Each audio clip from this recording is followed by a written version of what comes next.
عرضی دعویٰ میں لکھے جائیں گے اور واپسی قبضہ کی بھی استدعا کی جائے گی۔ ڈیکلریٹری سوٹس جو ہیں صرف ایسے معاملات کے بارے میں کیے جاتے ہیں جن کو قانونی حیثیت حاصل ہوتی ہے، اور ایسے معاملات میں جنہیں کوئی قانونی حیثیت نہیں حاصل،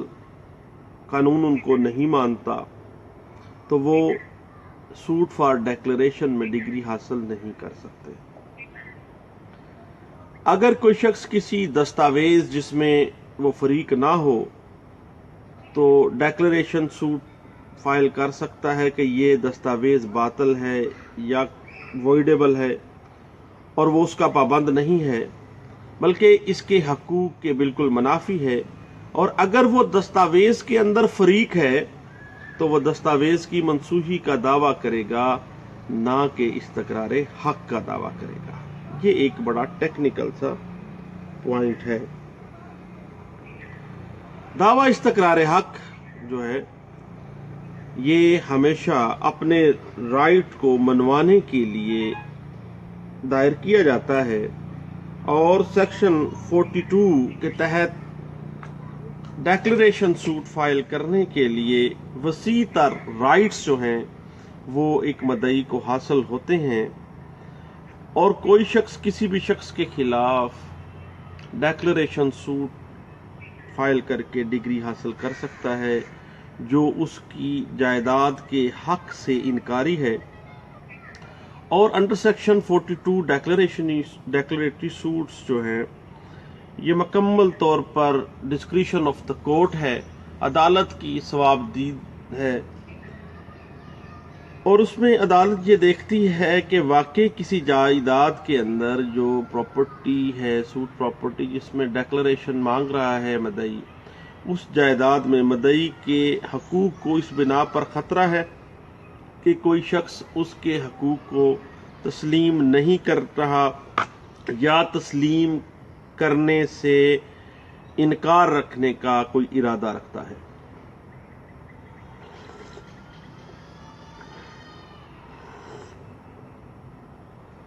سوٹ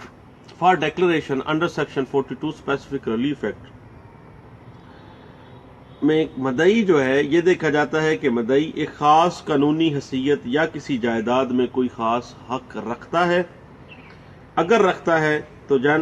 ڈیکلریٹری سوٹ کی ڈگری جو ہے وہ جاری کی جا سکتی ہے۔ ادروائز اگر عدالت کو یہ سمجھ آ جاتی ہے کہ یہ کوئی رائٹ اس کا ہے ہی نہیں تو عدالت کی اپنی ثوابدید ہے۔ ہمیشہ ایسا شخص جس کے کسی قسم کی کوئی قانونی حیثیت ہے اور وہ اس قانونی حیثیت کو منوانا چاہتا ہے دین وہ ڈیکلریٹری سوٹ میں آئے گا، اور ایسا شخص جس کو کسی جائیداد میں کوئی حق حاصل ہے اور اس کی جائیداد کے اس حق کو تسلیم نہیں کیا جا رہا تو دین وہ ڈیکلریٹری سوٹ میں آئے گا۔ تو اس میں بنیادی انگریڈینٹس کیا ہیں سیکشن 42 اسپیسیفک ریلیف ایکٹ کے؟ پہلی بات یہ ہے کہ جو مدعی ہے پراما فشائی آن رائٹ ہو، دعویٰ استقرار حق دائر کرنے سے پہلے یہ چیز سامنے آ جائے کہ دعوے کے دورانیے میں مدعی کا جو دعویٰ ہے بظاہر حق پر مبنی ہے یا نہیں ہے۔ اگر حق پہ مبنی ہے، کوئی رائٹ اس کا کریٹ ہو رہا ہے، دین وہ مینٹینیبل ہے، ادروائز وہ مینٹینیبل نہیں ہے۔ دوسری چیز یہ ہے کہ entitle to the legal character ہے مدعی۔ دعویٰ دائر کرتے وقت مدعی کو کوئی قانونی حیثیت حاصل ہے یا کوئی قانونی حیثیت حاصل نہیں ہے، یہ بات سب سے اہم ہے اور یہ مد نظر رکھنی چاہیے۔ لیگل کریکٹر کے اندر ایک شخص کا عام کردار اور سٹیٹس جو ہے، جو لیگل اس کا سٹیٹس ہے، یہ تمام چیزیں شامل ہیں۔ یہ وہ حیثیت اور وہ کردار ہے جو ایک شخص قانون کی نظر میں رکھتا ہے۔ کیا اس کا یہ اس جائیداد میں یا اس سٹیٹس کے اندر وہ کوئی رائٹ کریٹ ہو رہا ہے یا نہیں ہو رہا۔ لیگل رائٹ، مدعی کو جو حق حاصل ہو جو اس کی حیثیت ہو اس کی نفی سے بچنے کے لیے مدعی دعویٰ کر رہا ہو، اور اس میں یہ بیسک انگریڈینٹ ہے اس بات کا کہ وہ لیگل رائٹ ہو، قانونی حیثیت ہو، قانونی حق ہو۔ اگر قانون اس حق کو نہیں مان رہا، قانون اس حیثیت کو نہیں مان رہا، تو جناب وہ قانون کی نظر میں نہ حق ہے نہ اس کا کریکٹر ہے۔ دوسری بات یہ ہے کہ ڈیفینڈنٹ نے پلینٹف کے حق جائیداد یا اس کی جو لیگل کریکٹر ہے اس سے انکار کیا ہے یا انکار کرنے کا ارادہ رکھتا ہے۔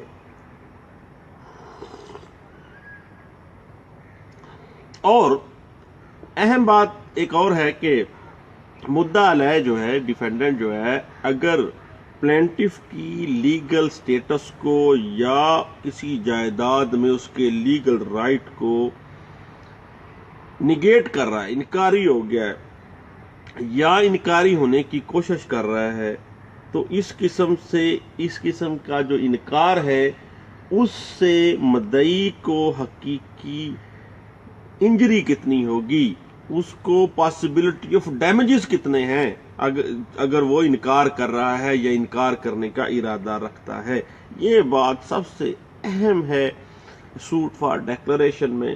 اور ایک اہم انگریڈینٹ ہے سیکشن 42 کا۔ اور سوٹ فار ڈیکلریشن میں یہ چیز لازمی ہے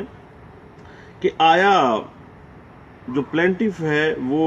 رائٹ رکھتا ہے ڈیکلیریٹری سوٹ فائل کر کے ڈگری لینے کا یا نہیں۔ اگر اس کے پاس سوٹ فائل کرنے کی لوکس اسٹینڈائی ہے، وہ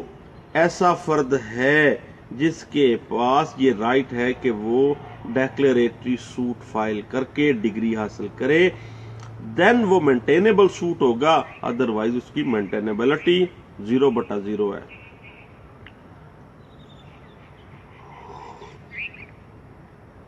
اور اس کے بعد دوستو ایک ڈیکلریشن کے اوپر ایک حد لگا دی ہے سیکشن 42 کے اندر ہی۔ پرووائڈیڈ دیٹ کا ایک لفظ استعمال کیا گیا، کہتا ہے کہ provided that no court shall make any such declaration where the plaintiff being able to seek further relief than a mere declaration of title omit to do so. ایک طرف وہ کہہ رہا ہے کہ ڈیکلریشن میں آ جائیں، دوسری طرف پابندی بھی لگائی جا رہی ہے۔ وہ پابندی کیا ہے کہ مدعی اس سے متعلقہ کوئی دیگر داد رسی حاصل نہ کر سکتا ہے، دین وہ ڈیکلریٹنگ سوٹ میں آئے۔ اگر کوئی اور دیگر داد رسی اویلیبل ہے، اہل ہے، تو پھر وہ اس میں جائے گا۔ اس میں یہ ہے کہ کوئی عدالت ایسی استقراریہ ڈگری صادر نہیں کرے گی جب مدعی دعوے میں محض استقراریہ ڈگری کے علاوہ مزید داد رسی طلب کرنے کا اہل ہو اور وہ اسے ترک کر دے۔ اس میں یہ ہے کہ وہ مزید کوئی فردر ریلیف بھی لے سکتا ہے، لیکن فردر ریلیف کی طرف وہ جا ہی نہیں رہا، اور کسی سائٹ پر non existence of further relief جو ہے وہ اس کے سامنے ہے، اور وہ فردر ریلیف کی طرف نہیں جا رہا، تو وہ اسے اگر ہے بھی تو وہ اس کو ترک کر رہا ہے، دین جو ہے اس کے اوپر ایک پابندی عائد کر دی گئی ہے۔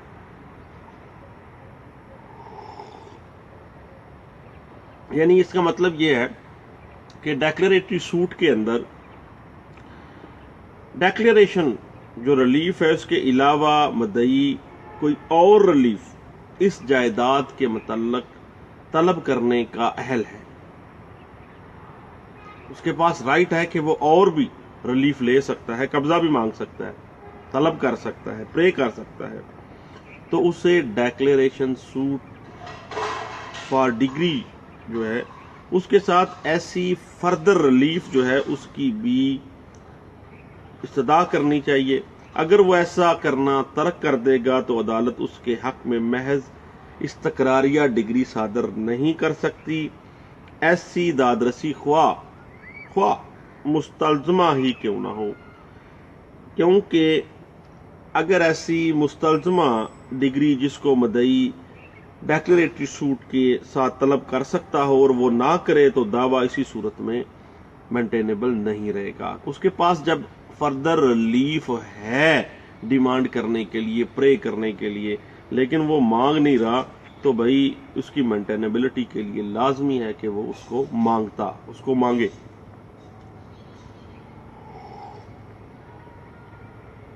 سوٹ فار ڈیکلریشن میں جو سول کوڈ ہے اس کو مکمل ثوابدیدی اختیارات ہیں، ڈسکریشنری پاورز ہیں اس کے پاس. مکمل طور پر عدالت کی اپنی مرضی ہے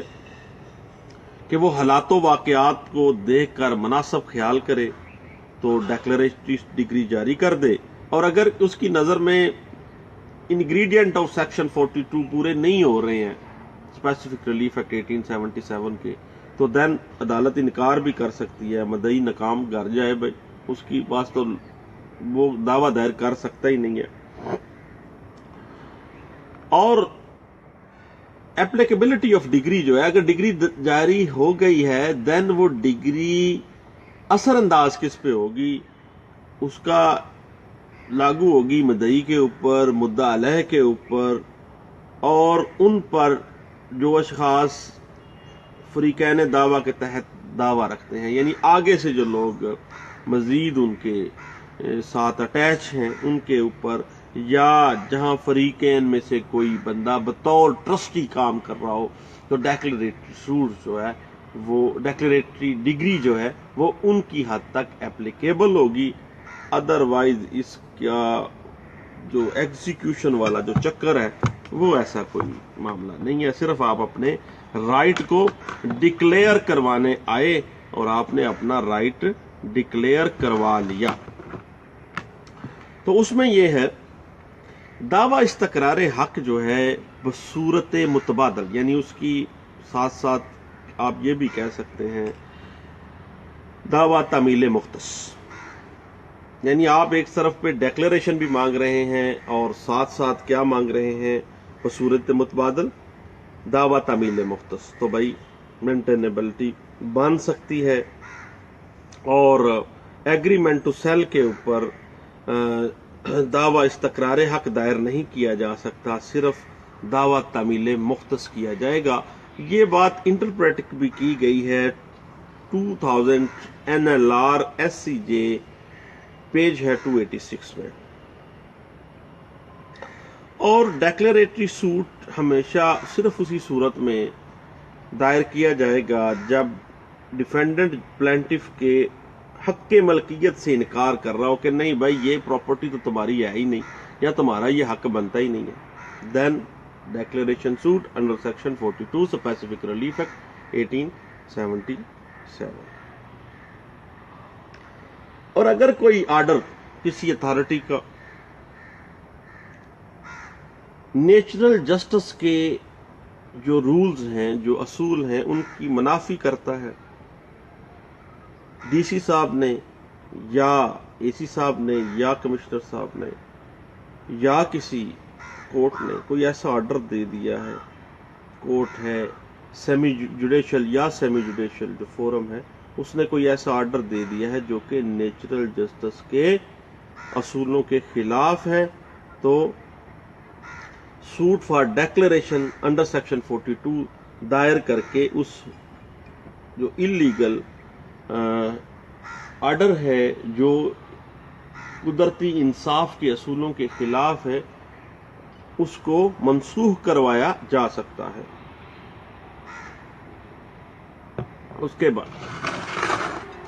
یہ بات تو ایک سیٹلڈ پرنسپل ہے، سب لوگوں کو پتا ہے کہ اقرار نامہ جو ہے وہ کسی قسم کی کوئی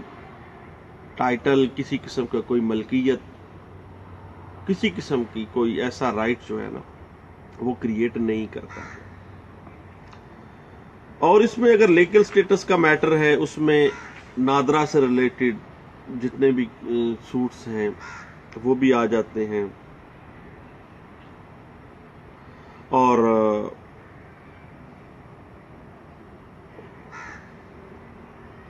اس میں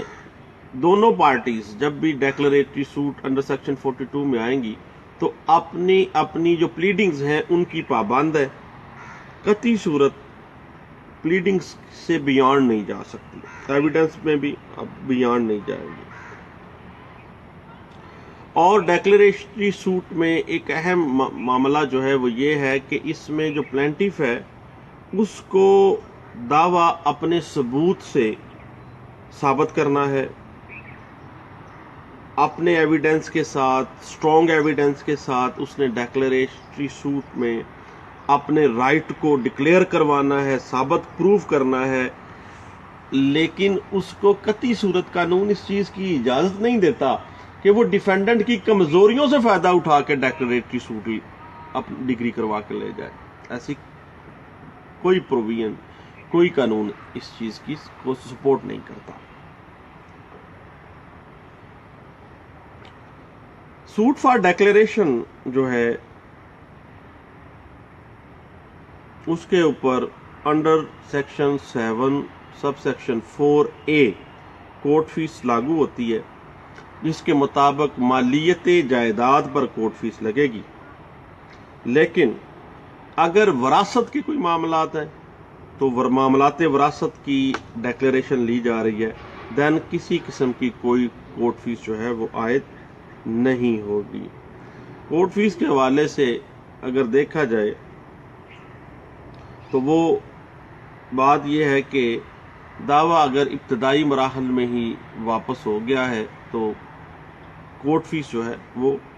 واپس لی جا سکتی ہے۔ اور جہاں تک لمیٹیشن کا تعلق ہے تو suit for declaration under section 42 specific relief act 1877 جو ہے اس کے اوپر آرٹیکل 120 لمیٹیشن ایکٹ 1908 اپلائی ہوتا ہے، جس کے جو میعاد ہے کاز آف ایکشن ارائز ہونے سے 6 سال ہے۔ ڈیکلیریٹری سوٹس ہمیشہ کاز آف ایکشن جس دن ارائز ہوئی ہے، بنائے دعویٰ پیدا ہوئی ہے، اس سے کاؤنٹ ڈاؤن شروع ہو جائے گا اور 6 سال کے اندر وہ دعویٰ دائر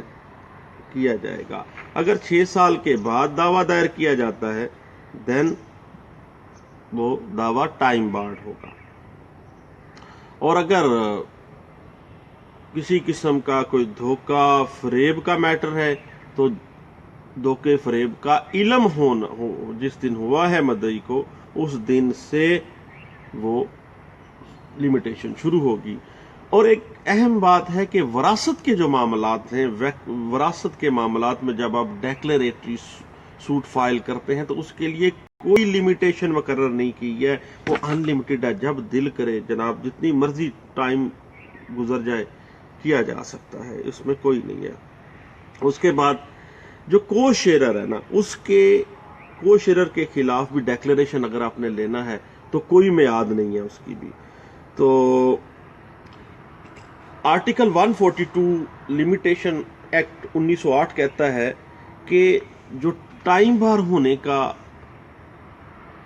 برڈن آف پروف ہے نا، وہ ہمیشہ ڈیفینڈنٹ کے اوپر ہوگا کہ وہ ثابت کرے کہ جناب مدعی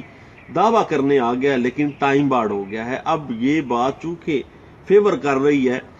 ڈیفینڈنٹ کو، تو ڈیفینڈنٹ جو ہے وہ